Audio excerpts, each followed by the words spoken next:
update. Your boy got himself a NSN4 from a '05 or '06 RSX with 80k miles. The owner blew up the motor, taking his motor all the way to 9,600 is what he said. He thought it could handle it, but no, clearly not on stock internals. But needless to say, I have the transmission. This tranny has 86k on it, and yeah, he spray painted it black. He had the clutch. He tried to give it to me, but I told him I have no use for it because I am triple disc. And needless to say, I checked all the gears, and it's kind of hard to do it with reverse right there. Now you get I basically checked it to make sure all the gears is good, but I mean, what do you expect? 86k.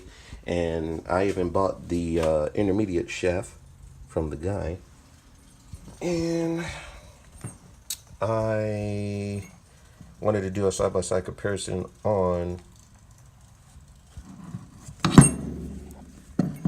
what a functional one supposed to look like versus the damaged one. So what you see is the damaged one from my last tranny before I blew it up on 28 pounds. Yeah, I did work on here. The differential blew.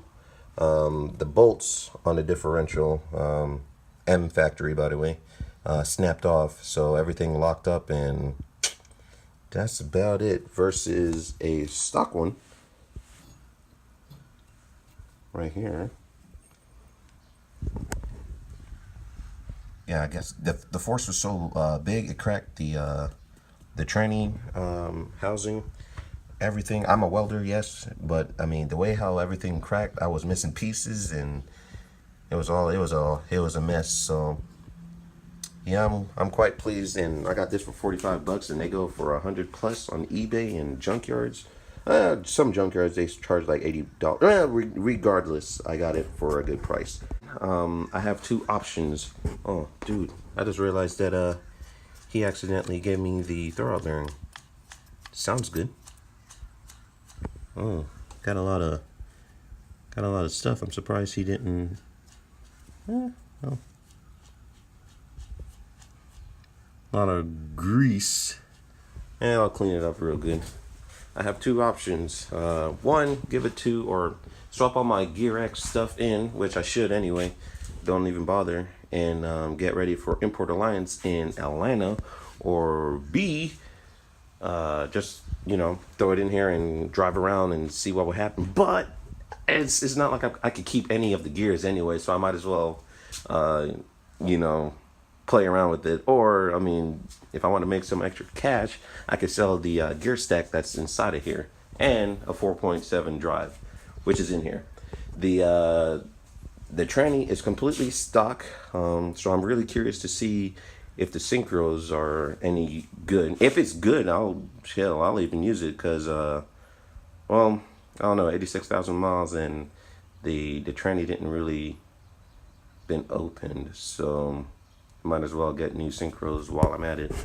But needless to say, the guy said he spray painted it black when he put his clutch competition in, and that's the only mod that he really did to the tranny side. I went through all the gears. It's 6-speed, and it went through flawlessly. Like I said, I got the intermediate shaft. This one, I'm just keeping it as a memento for those of you want to be curious to see what will happen with the high boosted K series. What can go wrong? The most randomest things. That's even a word, randomest. But other than that, another update is I got the motor not assembled. Don't let this fool you. I got the motor together, ready to take to the machinist so he can hone along with the new crankshaft that I picked up for this Z1 block. And then the head, I going to also give it to the machinist and let him do his magic and fix that little burr, or not a burr, but that indention. Because the idea, or what will happen, should I say, is under certain an NA, perfectly fine. But if you turbo the application or reach a certain performing horsepower, say 300 plus, nitrous, turbo, anything force induction, heat, and variables of horsepower range will heat up in that little indentation right here. So bad things will happen, and that's about it. Yeah, I don't want to go any further than that. I got the block with the hole still. I don't know if I want to get rid of it or make it to a garage ornament slash table. I don't know. You let me know. Wife's car, took it to work. Got sent home early today because it was slow. No welding, TIG welding. So, other than that, car finally did some wiring work. Let me clean up my finger. The motor is good. Once I put the tranny in before IA, I'm going to take apart the compressor side, repaint it along with my RBC, and get my injectors cleaned and checked, because it is in fact on E, corn ethanol. If you guys already know, or don't know, should I say, they are very corrosive, let alone if it just sits in your fuel system, it starts eating stuff. Excuse me. Needless to say, I got steel braided, it's not really dubbed military grade, but I got some steel braided line from the military, from undisclosed friend of mine, and I'm using it. It was a pain in the rear for putting on the fittings, AN fittings on it, but managed to get it on there, no leaks, so it's all good. I also got to check my Aeromotive fuel filter, and like I said, I finished doing wire works under there, under the hood. Now I got to do wire works inside the car. So this is what she's looking like. I'm trying not to expose the camera too much. She is a little messy.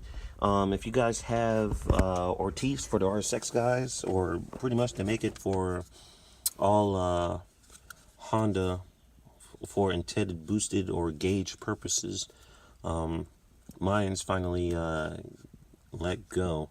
The monkey or gorilla glue works really well. I just took it off with force because I needed to make it a lot more presentable since I'm going to IA. So I mean, I had the way how I had it before, it looked okay, but I had a lot more double-sided tape. I didn't realize that the glue itself was that strong, so I was trying to pick the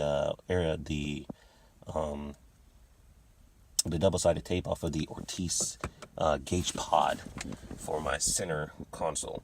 And another thing, for those guys who've watched the Boosted Boy, I have the similar radio that also communicates with K-Pro. It's basically an Android-based radio, and I'll try my best to find the link and put it on the description for that episode for Boosted Boy and Boosted Boys. And it works really well. It is very responsive. Depending on, this is a keynote, and I'm pretty sure he explained in there. But if you want to do what I did, the GTR effect was my idea on why I got this in the first place, and sat nav, and plus it's an Acura. It will indeed, be responsive, more accurate with the readings on whatever K-Pro is seeing.